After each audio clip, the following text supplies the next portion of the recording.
खुलुमबाय बेयो बड'लेण्ड इंखं टेलिभिजन दिनै 0 सेप्तेम्बर 2022 शुक्रबार खालि सानसेनि बरादखौ नोंथांमोननि खाथियाव लाबोदों आं सदानन्द दैबारिया।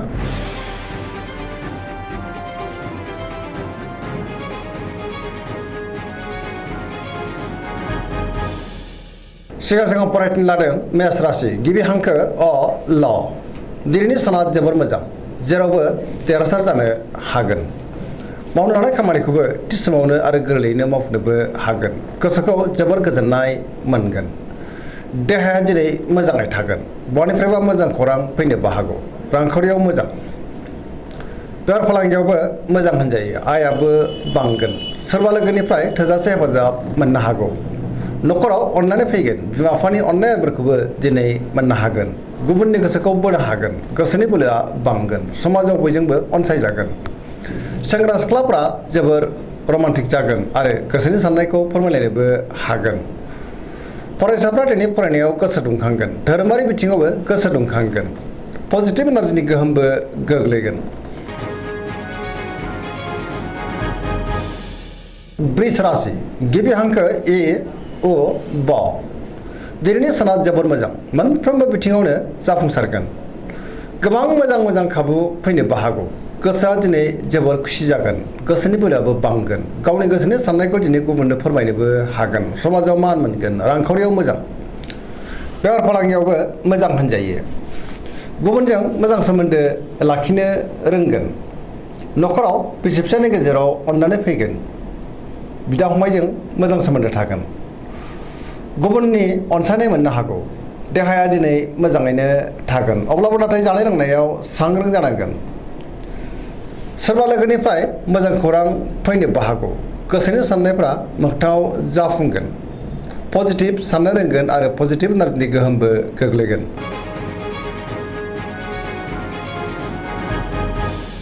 मिथुन राशि गिबि हांखो क स दिनैनि साना जोबोर मोजां। पजिटिभ एनार्जिनि गोहोम गोग्लैनो हागौ। मोनफ्रोमबो बिथिङावनो जाफुंसारगोन। गियाननि आंखाल जानाय नङा। गोसोखौ दिनै जोबोर गोजोननाय मोनगोन। गोसोआ जोबोर खुसिबो जागोन। देहाया दिनै मोजाङै थागोन। रांखावरियाव मोजां। बेफार फालांगियावबो मोजां होनजायो। सोरजोंबा बाख्नाय जानोबो हागौ। न'खराव बिसि फिसायनि गेजेराव अननानै फैगोन। बिदा फंबायनिफ्राय थोजासे हेफाजाब मोनगोन। गोसोनि बोलोआ बांगोन। गावनि गोसोनि साननायखौ दिनै गुबुननो फोरमायनोबो हागोन। सोरबा लोगोनिफ्राय थोजासे हेफाजाब मोननो हागौ। सोरजोंबा बाख्नाय जानो हागौ। लाइमोनफोरनि गोसोआ दिनै जोबोर खुसि जागोन आरो गावबा गावनि गोसोनि साननायखौ फोरमायलायनोबो हागोन। कर्कट राशि गिबि हांखो ड ह दिनैनि साना जोबोर मोजां। माबा मोनसे मोजां खौरां मोननो हागौ। गोसोखौ दिनै जोबोर गोजोननाय मोनगोन। सोरबा लोगोजों बाख्नाय जागोन। गोसोनि साननायफ्रा दिनै मोगथाङाव जाफुंनो हागौ। गोसोआव पजिटिभ साननाय फैगोन। गोथों आरो गोग्गो साननो रोंगोन। गियाननि आंखाल जानाय नङा। मावनो लानाय खामानिखौ थि समावनो मावफुंनो हागोन। सिगांनि बबेबा आद्रा खामानिखौबो दिनै मावफुंनो हागोन। रांखावरियाव मोजां। बेफार फालांगियावबो जोबोर मोजां। न'खराव अनलायनाय फैगोन। समाजाव बयजोंबो मान होजागोन। देहाया दिनै मोजाङैनो थागोन। फरायसाफ्रा फरायनायाव गोसो दुंखांगोन आरो मोजां फिथाइ मोननोबो हागोन। समाजाव बयजोंबो अनसायजागोन। गुबुनजों मोजां सोमोन्दो लाखिनोबो रोंगोन। पजिटिभ एनार्जिनि गोहोम गोग्लैगोन।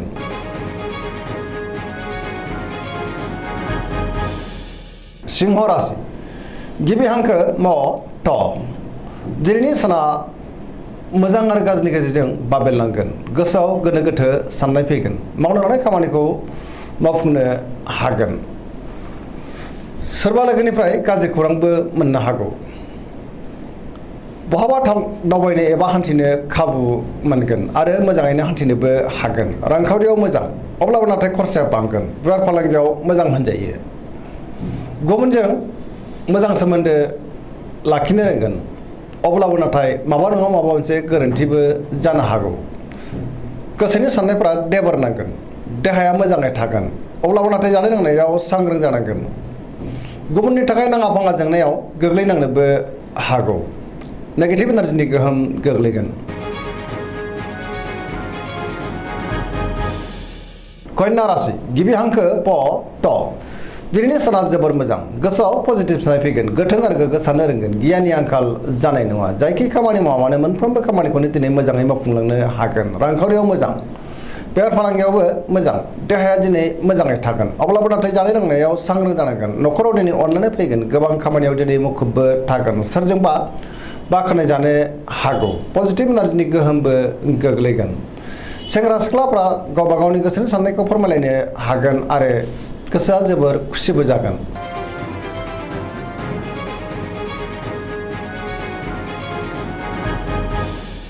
तुला राशि गिबि हांखो र ट दिनैनि साना मोजां आरो गाज्रि गेजेरजों बाबेलनांगोन देहाया दिनै बारा मोजां थानाय नङा गोबां रोखोमनि देहायारि जेंनाजों मोगा मोगि जानांनो हागौ जानाय लोंनायाव सांग्रां जानांगोन गोसोनि साननायफ्रा देबोर नांगोन मावनो हानाय खामानिखौ मावफुंनो गोब्राब जागोन रांखावरियाव मोजां अब्लाबो नाथाय खरसाया बांगोन बेफार फालांगियाव मोजां होनजायो न'खराव बिसि फिसायनि गेजेराव अनलायनाय फैगोन समाजावबो मान मोनगोन गुबुननि थाखाय नाङा फाङा जेंनायाव गोग्लैनांनोबो हागौ लाइमोनफोरनि गोसोआ दिनै जोबोर रमान्टिक जागोन आरो गावबा गावनि गोसोनि साननायखौ फोरमायलायनोबो हागोन अब्लाबो नाथाय नेगेटिभ एनार्जिनि गोहोमबो गोग्लैनो हागौ सांग्रां जानाया गाहाम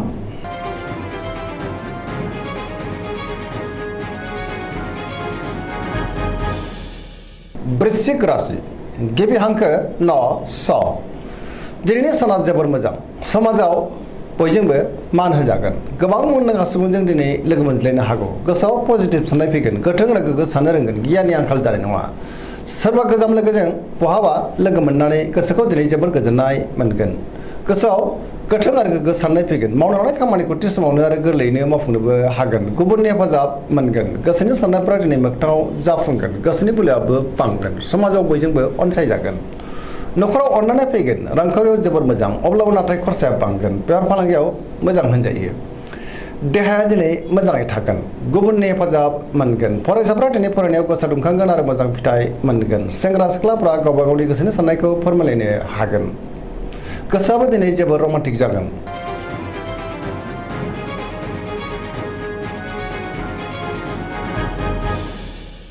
धनु राशि गिबि हांखो ढ फ भ दिनैनि साना जोबोर मोजां गोसोखौ जोबोर गोजोननाय मोनगोन गोसोनि बोलोआ बांगोन मावनो हानाय खामानिखौ थि समावनो आरो गोरलैयैनो मावफुंनो हागोन बहानिफ्रायबा मोजां खौरां फैनोबो हागौ गोसोनि साननायफ्रा मोगथाङाव जाफुंगोन रांखावरियाव मोजां बेफार फालांगियावबो मोजां आयाबो बांगोन समाजाव दिनै गोबां मान मोनगोन गुबुनजों मोजां सोमोन्दो लाखिनोबो रोंगोन बहाबा थाङोब्ला दिनै जोबोर मोजां आरो मोजाङैनो हान्थिनोबो हागोन देहाया मोजाङै थागोन न'खरावबो अननाय फैगोन बिदा फंबायनिफ्राय थोजासे हेफाजाबबो मोननो हागौ गुबुननि थाखाय गोबां मोजां खामानि मावनानै होनोबो हागोन सेंग्रा सिख्लाफ्रा जोबोर रमान्टिक जागोन आरो गावबा गावनि गोसोनि साननायखौ फोरमायलायनोबो हागोन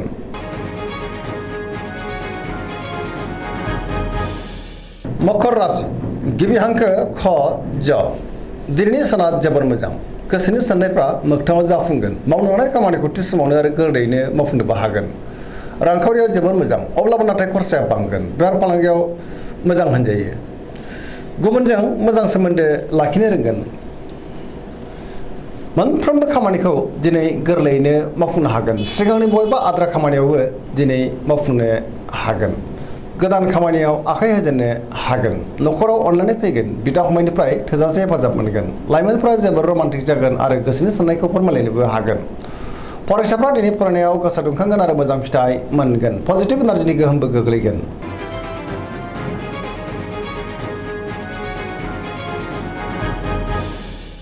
कुम्भ राशि गिबि हांखो ग स दिनैनि साना मोजां आरो गाज्रि गेजेरजों बाबेलनांगोन गोसोखौ जोबोर उसुखुथु मोनगोन मावनो हानाय खामानिखौ थि समावनो मावफुंनो हागोन अब्लाबो नाथाय माबा नङा माबा मोनसे गोरोन्थि जानोबो हागौ समाजाव मान मोनगोन गोबां मुंदांखा सुबुंजों दिनै लोगो मोनज्लायनो हागौ रांखावरियाव मोजां बेफार फालांगियावबो मोजां आयाबो बांगोन देहाया दिनै बारा मोजां थानाय नङा जानाय लोंनायाव सांग्रां जानांगोन गोबां रोखोमनि देहायारि जेंनाजों मोगा मोगि जानांनो हागौ आरो खस्थ' मोननांनोबो हागौ न'खराव अननाय फैगोन बिमा बिफानिफ्राय अननाय आरो बोरखौ मोननो हागौ बहाबा दावबायनो एबा हान्थिनो खाबु मोननो हागौ